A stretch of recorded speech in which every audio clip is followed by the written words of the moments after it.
안녕하세요. 오늘은 개인 파산 절차 중에 갑자기 상속이 시작됐을 때요. 특히 그 상속을 포기하려고 하면 법적으로 어떤 효과가 있는지 홍연필 변호사님의 설명을 바탕으로 좀 깊게 파헤쳐보겠습니다. 네, 안녕하세요.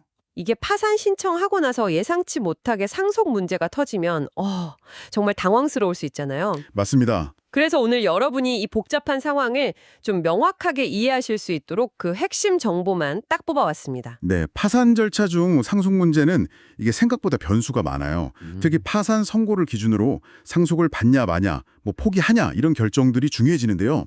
용어 잠깐만 정리하면 단순 승인은 그냥 다 받는 거고 상속 포기는 아예 안 받는 거. 그리고 한정 승인은 받은 재산 내에서만 빚 갚겠다 이거죠. 네네. 이런 결정들이 파산 중에는 좀 다르게 취급될 수 있다는 겁니다. 특히 파산 재단, 그러니까 채권자들한테 나눠줄 재산 목록이에요. 아, 파산 재단에 미치는 영향이 달라지는군요. 그렇죠. 그리고 이 모든 걸 관리하는 게 파산 관제인이고요. 좋습니다. 그럼 구체적으로 파산 신청하고 법원의 선고까지 다 받았어요. 근데 그 후에 상속이 시작되면 어떻게 되나요?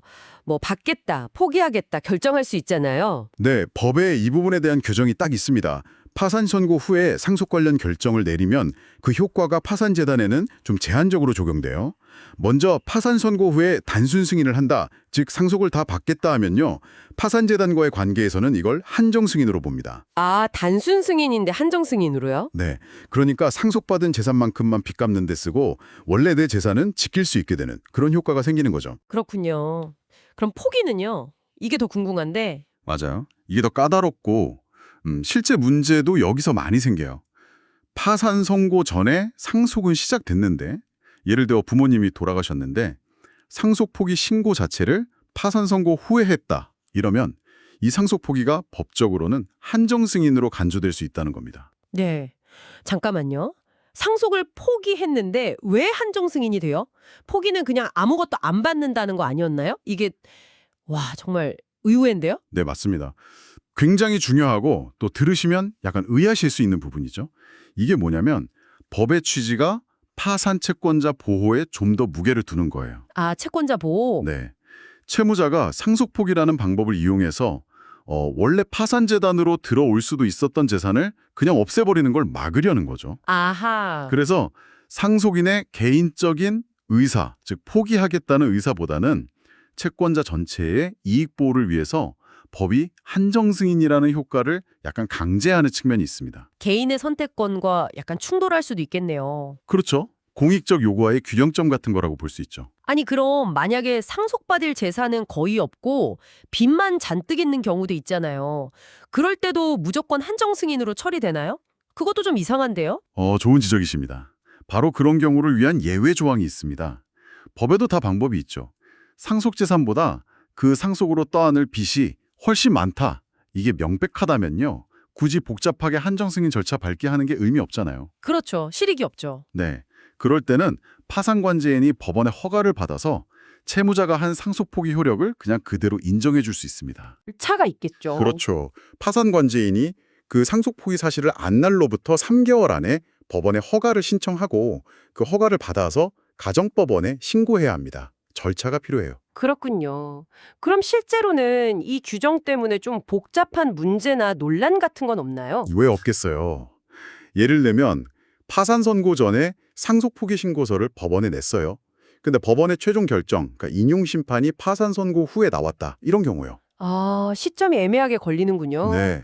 이걸 파산 선고 후 포기로 봐서 한정 승인으로 처리해야 하냐, 아니면 신청 시점을 기준으로 포기로 봐야 하냐, 이런 다툼이 있을 수 있습니다. 홍 변호사님도 관련 소송을 하고 있다고 언급하셨고요. 와, 복잡하네요. 네, 그래서 이런 법적 불확실성이나 복잡함을 좀 피하려면요. 실무적으로는 이런 조언을 많이 합니다.